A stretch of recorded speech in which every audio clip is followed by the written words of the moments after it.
नवयुवक, प्रणाम ऋषिवर। कल्याण हो। युवक, मुझे मेरा नाम श्रवण है, श्रवण कुमार। सुंदर है श्रवण, मुझे प्यास लगी है।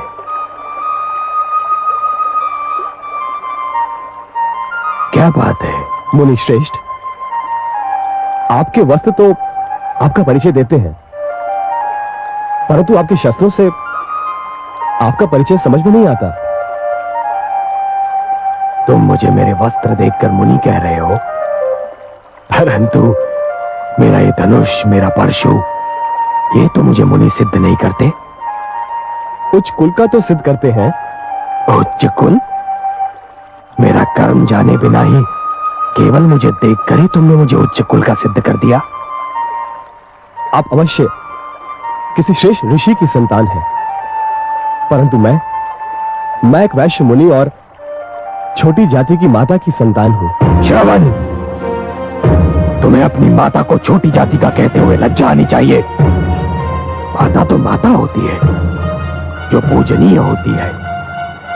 व्यक्ति की पहचान उसके कर्म से होती है। श्रवण, जन्म से तो सभी शूद्र होते हैं। जन्मना जायते शूद्राः संस्कारात् विजोच्यते।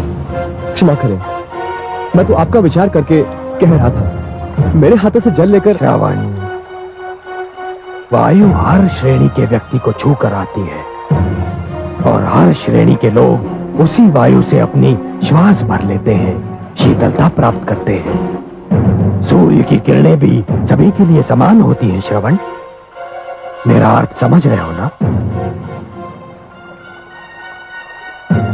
लाओ, मुझे जल दो, मैं बहुत प्यासा हूं।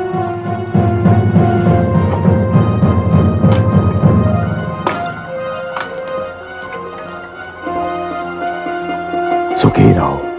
हे मुनिवर, आप मुझे अपना परिचय दें, बड़ी कृपा होगी, क्योंकि आज से आप मेरे आदर्श हैं।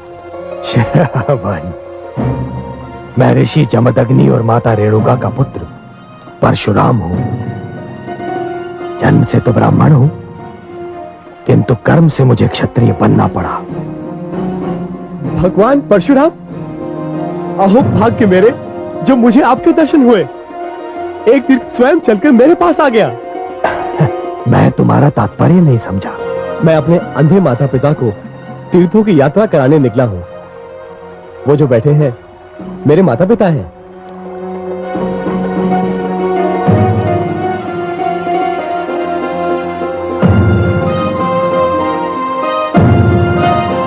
परंतु मुझे वहां कोई रथ या अन्य वाहन दिखाई नहीं दे रहा। श्रवण, जिसमें मैं बहुत साधारण व्यक्ति हूं। मेरे पास रथ आदि साधन नहीं है, किंतु माता पिता की इच्छा को पूरा करना हर संतान का धर्म भी है एवं कर्तव्य भी। इसलिए इन दोनों को कांधों पर उठाए तीर्थों की यात्रा करने निकला हूं। श्रवण कुमार, तुम धन्य हो, तुम धन्य हो।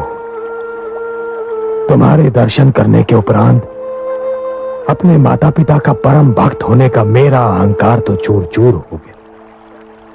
मुझे अपने चरण स्पर्श कर। नहीं नहीं नहीं नहीं, आप मुझे पाप का भागी ना बनाए। आपका यश तो पूरे संसार में सूर्य किरण की भांति फैल चुका है। अब चलिए, चलकर मेरे माता पिता को दर्शन देकर धन्य कीजिए। श्रवण, मैं भी उन माता पिता का दर्शन करके धन्य होना चाहता हूं, जिन्होंने तुम जैसे पुत्र को जन्म दिया। चलो चलिए।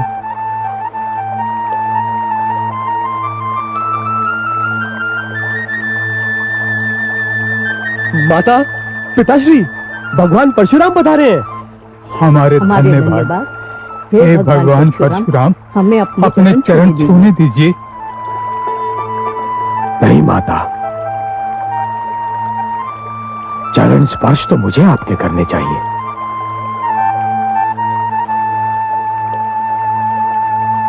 हे माता, मैं आपके पुत्र से मिलकर धन्य हो गया। आपके स्पर्श मात्र से हमें मोक्ष मिल गया। नहीं माता,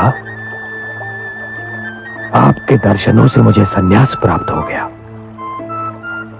इस संसार में इससे अच्छा दृश्य और कोई हो ही नहीं सकता कि एक पुत्र के कंधों पर माता पिता तीर्थ यात्रा कर ले। माता, अब मुझे विदा दीजिए। मुझे महाराज जनक के पास पहुंचना है।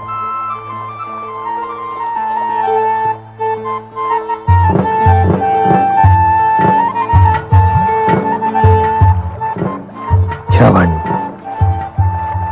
मैं हृदय से कामना करता हूं और आशीष भी देता हूं कि जब तक ये सृष्टि रहेगी, जब तक पुत्र धर्म की मर्यादा रहेगी, तुम्हारा नाम अमर रहेगा।